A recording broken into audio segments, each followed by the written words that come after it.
Yeah, so these are, mm, these are interesting times. We have minority groups um, that are standing firm for democracy and for capitalism. And then you get a majority and,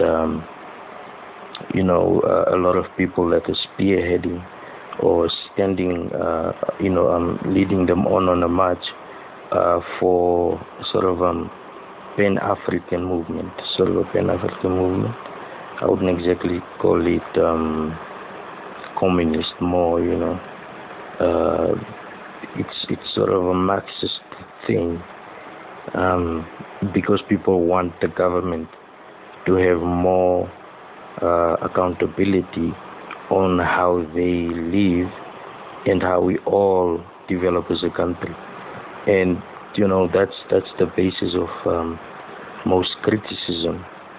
I don't think someone should have status, to sort of qualify to criticize, um, to criticize your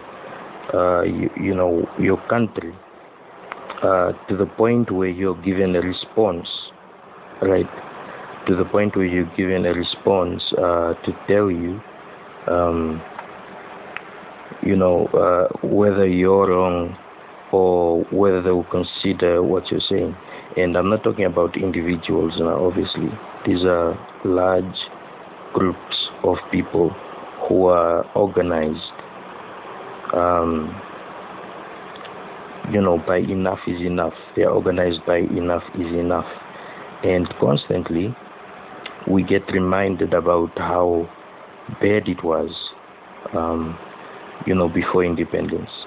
And a lot of people that grew up outside of Namibia who were in exile, can also tell you how bad it was before independence. But in the same breath, if you move outside, town outskirts and the cities and so forth, then you start seeing a new picture. There were Bantustans, and black people were sort of,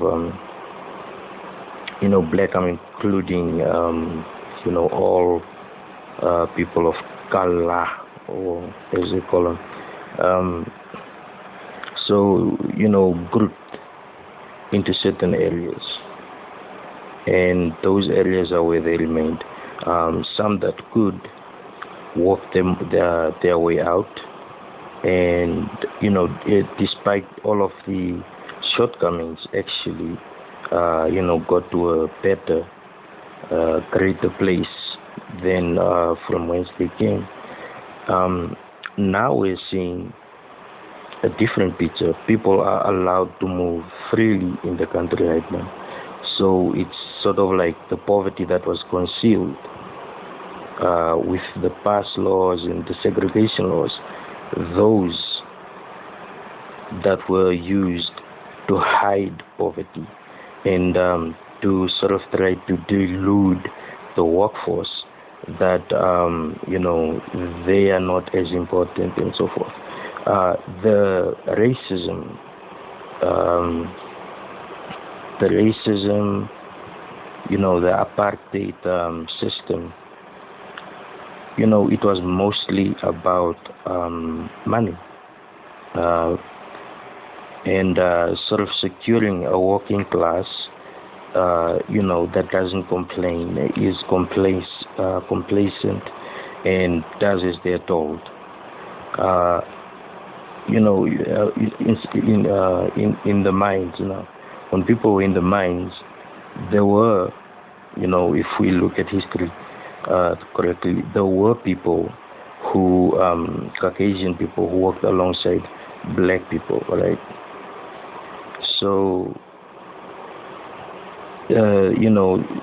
despite the salary differences, it was still hard labor, and they were working side by side.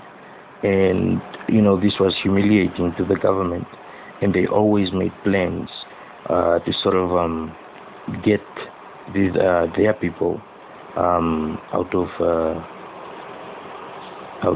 poverty. Uh, it's not a black and white thing. I I don't really see color. So it's not a black and white thing. What it is, why I always refer to the past, and it can't be changed. It's been written. Some of it has been left out, but that's just how it happened. In hindsight, instead of feeling guilty, we should sort of learn what it taught us about disunity. Uh, that's why I have a keen interest, about the so-called racism and the realistic segregation, because racism can be racism, uh, but it becomes a problem when it's supported by a system, governmental institutions, and the public sectors and so forth. That's what happened then. Um, but today, people are freely moving around.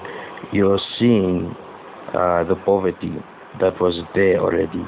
I mean, people who are living in exile as the country is at war will not exactly, come to riches, right?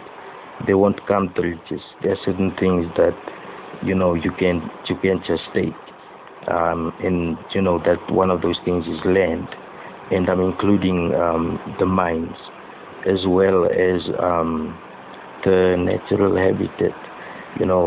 We have a country that has rare animals, rhinos, springboks. All of those animals are really rare. Look at Australia. They have the kangaroo, and it's sort of like their mascot. When people think kangaroos, they think Australia. But when people think, let's say, rhino, they think Africa. Even though there aren't rhinos in all the countries in Africa. Anyway, my point is about the poverty that was sort of suppressed or hidden, and then it's starting to reveal itself now, and it's migrating. Poverty is migrating, and because it wasn't taken care of when the opportunity was right. But I don't think anybody would or could have predicted an economic crash. The world economic crash.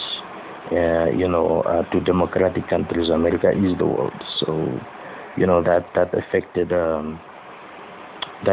a lot of people in America in regards to housing, and Namibia was supposedly not touched, but the price of housing keeps going up, right? It keeps going up. So what's the connection? The connection is economics and politics. The connection is democracy. So I think that's why a lot of our leaders look to the east, to look at their model and how they can apply it on our country. And I couldn't agree more, because there is racism against Chinese from blacks and Caucasians and mixed race people. All Chinese are short, all Chinese look the same. That's stereotyping, and everybody's sort of hypocritical because China keeps to itself. They keep to themselves. They haven't really opened up their borders to the world like most other countries. I mean, you can look at Facebook. They campaigned and campaigned, for the Chinese government to allow Facebook into their country. Their people had variations. They created their own social media, social networks. Basically to keep China. Right? China is, people in China obviously don't all look the same, and they don't have, they don't all have the same beliefs. They don't all practice the same culture. I think what makes them strong, uh, and which is a shortcoming for us, Namibians, with the rise of tribalism, is poverty starts to hit the urban lands. So I think what makes this sort of interesting for me, something that I'm watching, sort of curiously, I'd say curiously, reading a bit of Chinese history to see how they were able to maintain communism and now prosper. I mean, they have tribes too there. I don't think they call them tribes there in China. They're not called tribes, and they're not called Chinese either. It's just they don't identify themselves as tribes or different tribes or whatever. I mean, they embrace their cultures, but no such thing as tribes. But tribes is not just an African thing. It's something that has been imposed upon us as an African thing. Tribe was never an African thing, and it's just like racism. There wasn't black and white until someone decided black and white in the racial context now. So, you have China, whom we hypocritically discriminate against, which managed to survive and thrive from the collapse of the global economy. And listen to that, collapse of the global economy, whilst not every country in the world was actually affected. I mean, America went and borrowed money from China. So is China not part of the world? Or when they say global, they actually meant democratic countries. The countries that are watched, by America. Anyway, so the Chinese view themselves as Chinese first. They are very, very proud to be Chinese first before they are anything else. And this happened because, China wasn't always China as it is today. There were actually different countries which were brought together through wars. So, there's inner colonialism in China. I think that's kind of one of the differences, is that the colonialism that they felt in China was by sort of like their neighbors. It's almost like, say, South Africa, not South Africa, I think, with our, let's just speak about a race neutral country. Let's say Zambia starts to colonize the SADC countries, and then declare them part of it. And over time, they become part of it, and it becomes, the United SADC, or whatever name you can come up with.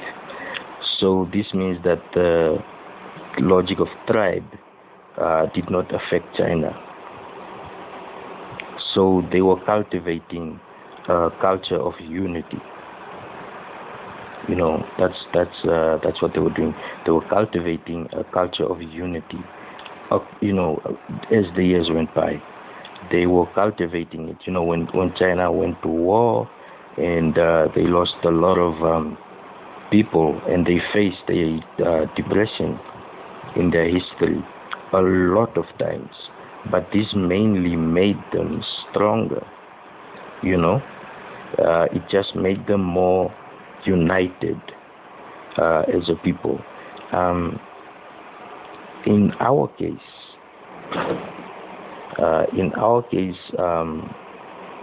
segregation came first before unity. That's sort of the flip side of it all.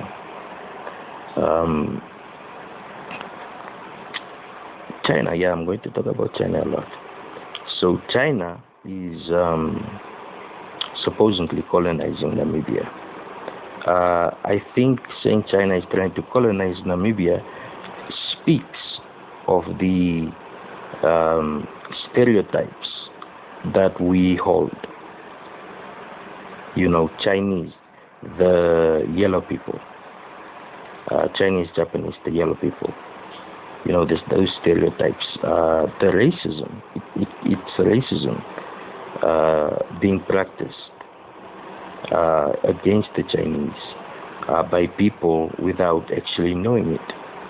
That we discriminate against Chinese without actually knowing Chinese people. They are a great nation. I mean, they had their own writing style, which is unique to them. They keep everything. Look, they fought and bled for unity. All right.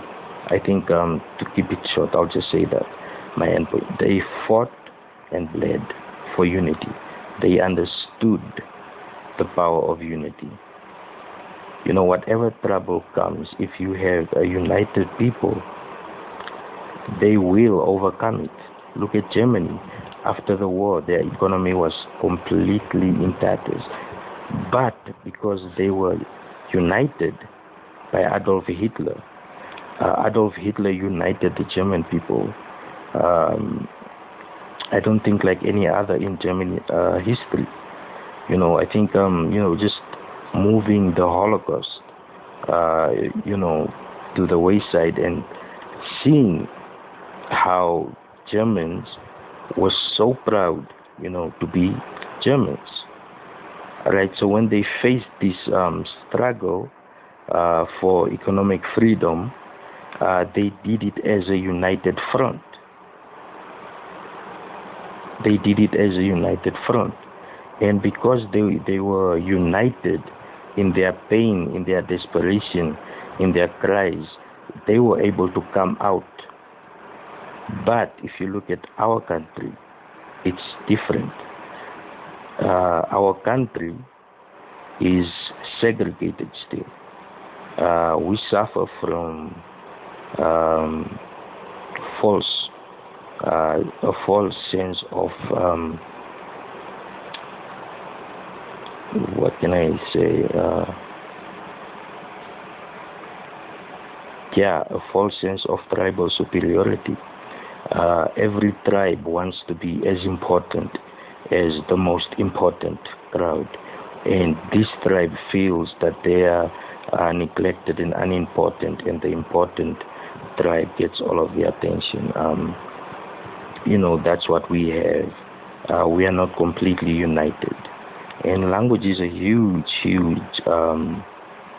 it has a lot to do with this language, because you go to another region in Namibia, and the people are speaking in their local dialect. You won't understand what they're saying, and because you don't understand, you slightly feel like a foreigner, unless you're intrigued, and not a lot of people are intrigued. A lot of people want to be a part of the conversation. I also want to be a part of the conversation. A lot of times I see people switching into Oshivambo, and you want to be a part of the conversation. So that's one of my goals anyway, is to learn more local languages for my sake, and just because I'm proudly Namibian, but English is the language that we have been given, and I think it's something that we just have to accept it, that English is the medium now.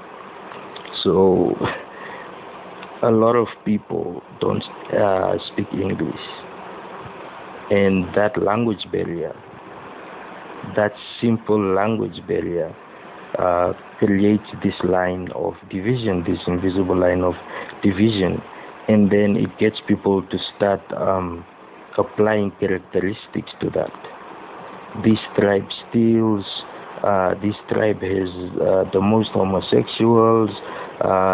This tribe is hardworking. This tribe is just consisting of drunkards, and it's it's disunity. And we don't get a message of unity from our leaders.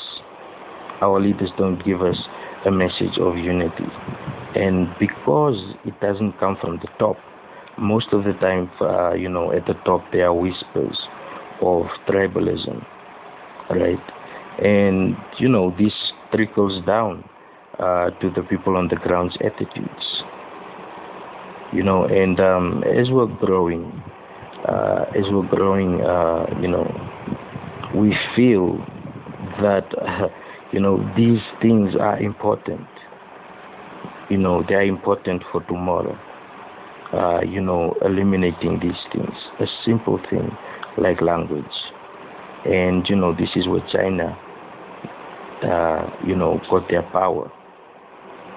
They made sure that most of the people could read and write Mandarin, and so forth. Most of the things they do, they can be proud of and say, this is us, we did this, right? Just like Indians can praise themselves for the modern number system that we have, the way it looks like in our time.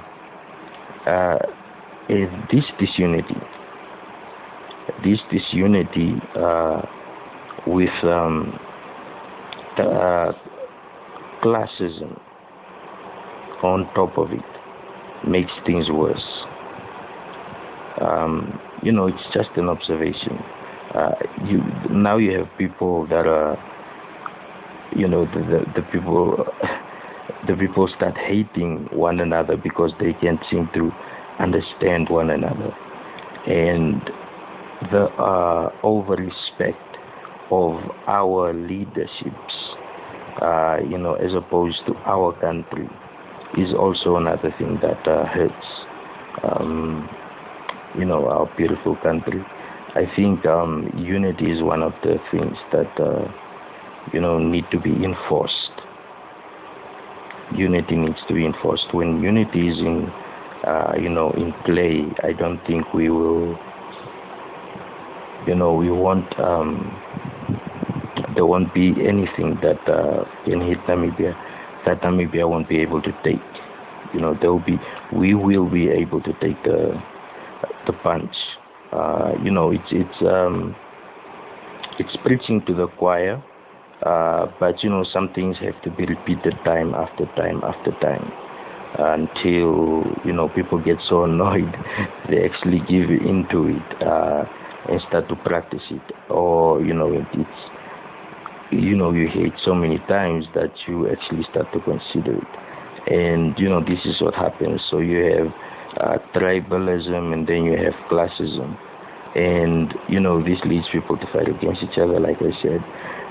But interestingly enough, because of classism, people start to think deeply about the other tribes. Some people start to think deeply about the other tribes, like is our tribe benefiting? Is our tribe not benefiting? Because the yardstick becomes money and development. So, in the end, we attribute it to tribalism, right? And those are the two things. And then you get, racism, which isn't really that big of a deal in Namibia. Yeah, it really isn't a big deal because the majority is overwhelming. The thing that makes racism sting is ownership, right? People feeling like foreigners in their own country. I mean, if you're driving from Rundu, You drive and there is open space. But as soon as you leave Grootfontein and you drive on, then you start seeing the fences that fence off, land which should belong to everyone. Um, you know, Small things like this that we don't look into, but we see them, and as we observe them subconsciously, it begins to grow into a louder thought. But most of the time it isn't a well thought out one. Um, so racism isn't a big deal in our country. It's really hurtful because of this scenario that we find ourselves in. The land, most of the land belongs to a minority, and most of the currency goes to a minority and external countries, foreign countries. So, preaching to the choir again, but it's just the truth. And now we have a land problem, and people don't seem to come together to discuss this matter. And when I say people, I'm talking about people from all walks of life, people from all the cultural groups coming together and sort of working it out. And when I say cultural groups, I am speaking about the the tribe that refuses to be called a tribe, the Afrikaner tribe, and the German tribe. I think as long as they are part of Namibia, and let's not call it racism, let's call it tribalism. I think this is possible. Calling it tribalism, will sort of help with the disassociation that we seem to have amongst black people and white people. And this is it's simple to get over, but it has to be said, and unfortunately we don't hear it a lot. I think transparency is just important. If people are informed, they feel safer. But if people keep on searching for information that is not being given to them, they become suspicious. Right? That's why we're suspicious of our government. That's why we're suspicious of our councils. That's why we're suspicious of our mayors. Because there aren't briefings. I think briefings, just press conferences and community meetings that are announced the same way that people announce blood donations. Bringing unity to towns and having that spread. I think it's completely doable. I'm not, it's not something I enjoy talking about, racism, tribalism, and all of that. But it's something that needs to be said because if it wasn't sensitive, there wouldn't be such uproar about it.